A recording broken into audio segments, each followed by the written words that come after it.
Hey everyone, welcome to another ATDev Podcast. I'm so happy to be joined today by Andrew Harper, attorney at Goodwin and a longtime partner of ATDevs. Hi Andrew, how are you today? I'm doing well, Owen. Thanks so much for having me. This is exciting. Yeah, thanks for being here. I appreciate it.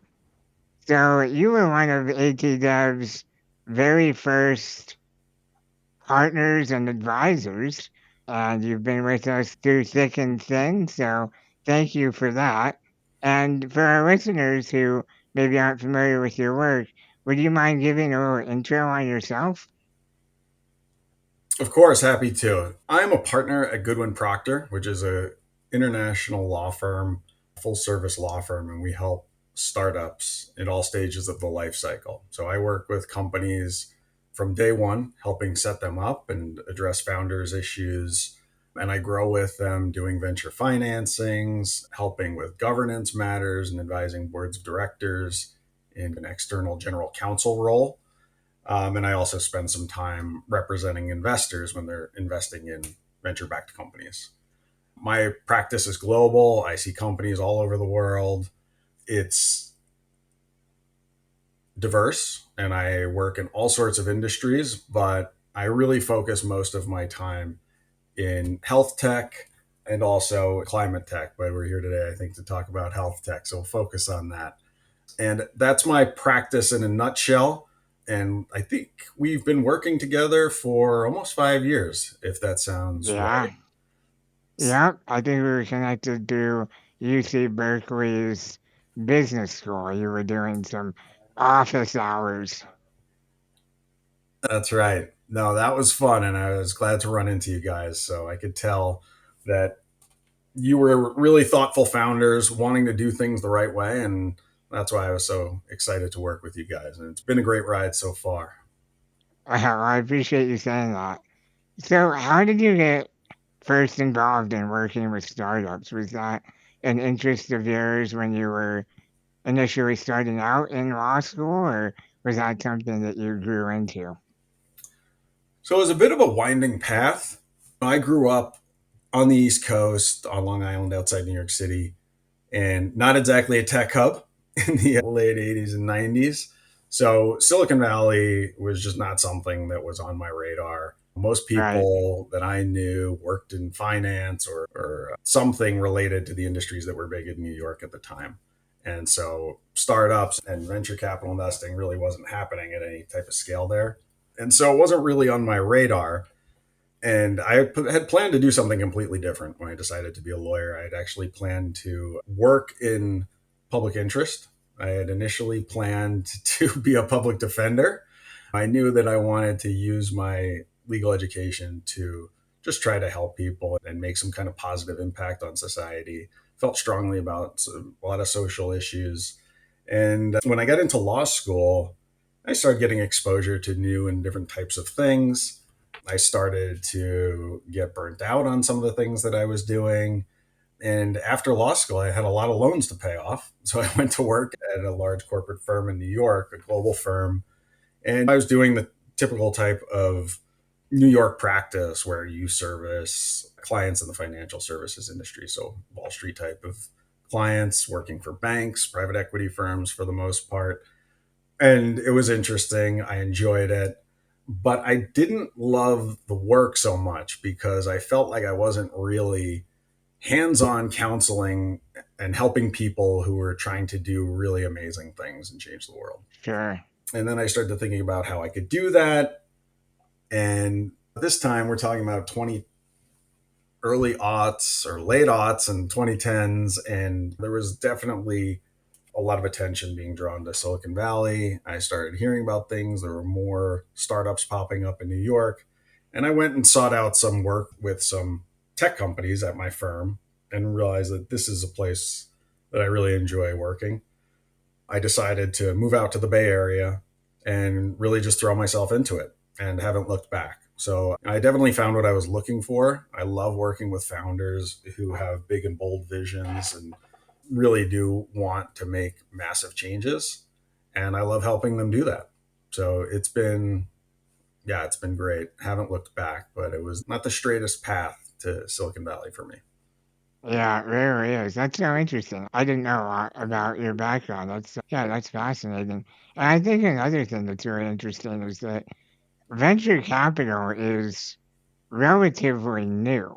It's not a it's not something that banks give money to startups to do. The venture capital model, I think, really started to balloon, and maybe you would know more about the history of it, but it was in the 90s around the dot-com era. Is that right? That's right, for sure. And then it's waxed and waned a little bit, and we had the financial crisis in 2008. And then when I started really paying attention to Silicon Valley, it's when things were starting to recover from the financial crisis, and people were Hmm. starting to put money to work again in tech companies. And some of what are now big tech companies were really starting to take off then, like true rocket ships. And that's when Facebook really started to elevate to another level, and other companies were just having massive amounts of success. And so things were really, and that's when the capital really started flowing. And slowly it started trickling into New York. And now I think the Bay Area is still by far the most active in terms of venture capital Yeah, investing. definitely. But other places are legitimate hubs. New York now has tons of activity, and of course Boston for life sciences and healthcare. And plenty of other cities now that are on the map. So it's been awesome to see that growth and to be a part of it. And it's global now. And that's why my practice is global. I do tons of work in India, Australia, Singapore, and it really is a global environment, and it's still growing. Right? So Yeah. it's pretty exciting. Never dull. Yeah, that's exciting. And it's cool to be able to work with companies that have such a grand vision of the things that they want to do and how they want to improve the world, hopefully. And I'm curious, so we obviously, ATDev, are really in the medtech and assistive technology space. And so when you look at MedTech, for example, as a part of the larger venture capital ecosystem, what are some of the unique legal considerations that MedTech companies face? There are a bunch, and that's one of the many reasons why I really enjoy working in medtech and with medtech companies, is that there are a lot of issues that are really important to the business. Lots of legal issues that can be catastrophic if not done properly. And so I for a lawyer, it's really gratifying to be able to add a lot of value in ways that really directly impact the business and the growth of the business. In medtech, really two things that make it different from other areas of technology, and that's regulatory and intellectual property. The Right. IP is critical. A lot of times, the IP is coming out of universities or academic medical centers or elsewhere, or being spun out from larger companies. So it's not as typical as a normal startup where a couple founders conceive something and they create it from the very beginning. It oftentimes comes from elsewhere, and so you have to be really careful about the licensing of that technology, whether it be patents, know how, or whatever it is. And you need to make sure that's really buttoned up, because when investors come in to invest in your company or acquirers come in to think about buying it, your company loses a ton of value if it doesn't have true ownership of IP and freedom to operate using that IP. Yeah. It's often So, one of the very first questions that we get from investors is, what's your IP strategy? yep. And that's not to say for early stage companies, that's not to say that you have to spend every dollar you have on filing patents that might not be worth a ton long term. But it's really, like you Right. said, having a good strategy. The core IP that you're working on now, is that solid? Do you have the right licenses? Do you own the IP? Great. If you filed some patents, wonderful, but not a requirement. A lot of times founders are raising money so that they go and file patents. It's not a cheap endeavor. So Right. I think early stage investors understand that. But again, it's like you said, having the strategy. How are you going to make this defensible and ensure that you can protect it long term? Yeah, absolutely. The other area that I mentioned, regulatory, is super critical. If this is one area that I feel pretty passionately about, because I had a firsthand experience of what can happen when it's not done well or done completely properly. Say it that way. Yeah, So I had an experience working for, I left law firm practice for a while and went in house to a Series A stage med device company. And the company had incredible technology. It was doing really well, had a lot of great investors, a lot of excitement behind the company.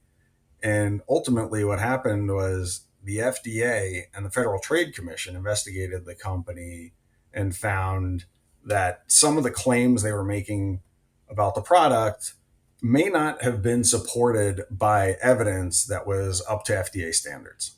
You know, that's not what you want to hear. it's not, but it was really unfortunate because the company was a startup, literally making medical devices out of a garage, and they were responsible, and they were testing, they were doing their own style of trials, they were doing quality control, they were testing devices before they were shipped out, and they were really responsible. And they, to their credit, they created a first generation product that had no issues whatsoever. The problem was the second generation. The product was not as accurate as the FDA would have liked it to be. I So see. they really put the screws to the company and tried to make an example of the company, even Oh, though wow. it was an innocent mistake. And really, it just wasn't up to full FDA standards. But there were no reports of anybody having been hurt as a result of this. Or anything. There was no known negative effect. So it was really unfortunate, but it was a good cautionary tale for just how important it can be for getting it right, and getting it right early, because Right. the old, like, the move quickly and break things, that's great if you're doing an AI company or some other software company, but where you're in a highly regulated space, it doesn't really work so well. I think it's really important. And another question I get often is, how much do I need to spend on legal? Like, how early do I need to bring lawyers in? And I adopt the founder mindset. I have so many early stage clients that I know exactly how they think and feel at this time, and how cash is king and it's so precious. And you want to put every dollar you can into developing your product. But if you're in the med tech space, you don't have to spend a ton of money, but at least get an initial view as to whether your product is going to be under FDA regulation. Because it may not be, Yeah. which is wonderful. Lots of things are. And if you try to DIY lawyer it, or maybe run it through ChatGPT and you're not 100% right, it could be catastrophic. Again, it's the type of thing where, and that's where I see a lot of this, is I have founders coming to me and they're at this stage. And my first question to them is, what are you doing on regulatory? And people will tell you, oh, we're not a medical device, we don't need to worry about it. And I say, you should make sure of that.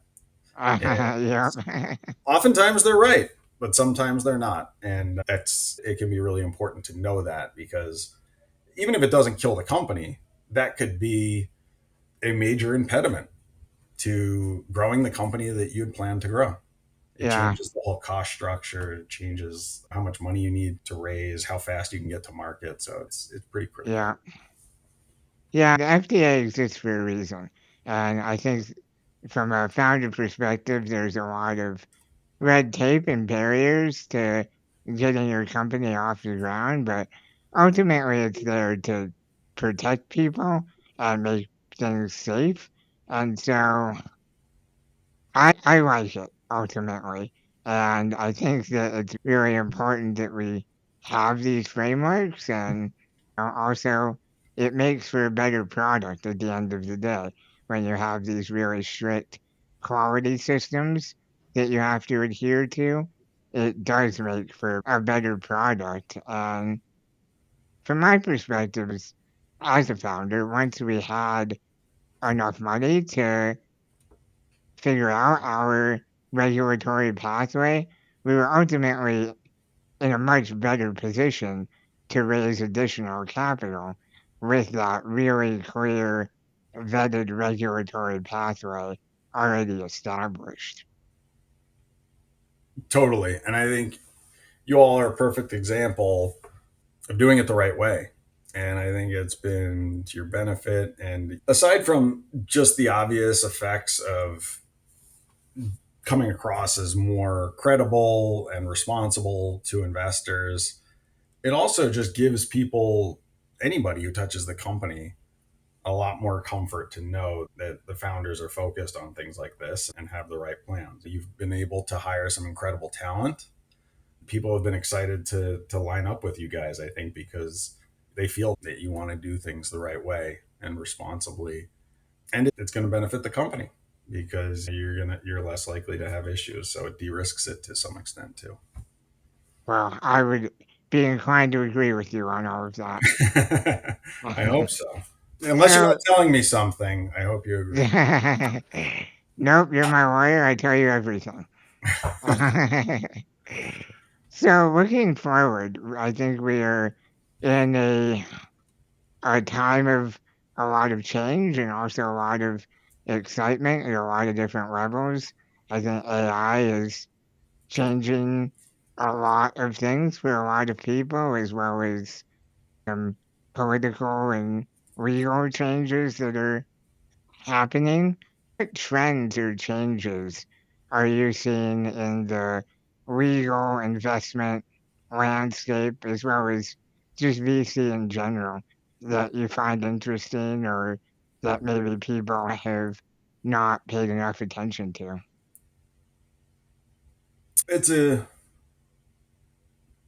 So from where I sit, I see a lot of different types of deals and a lot of different industries. And the thing that I find really interesting right now is we're in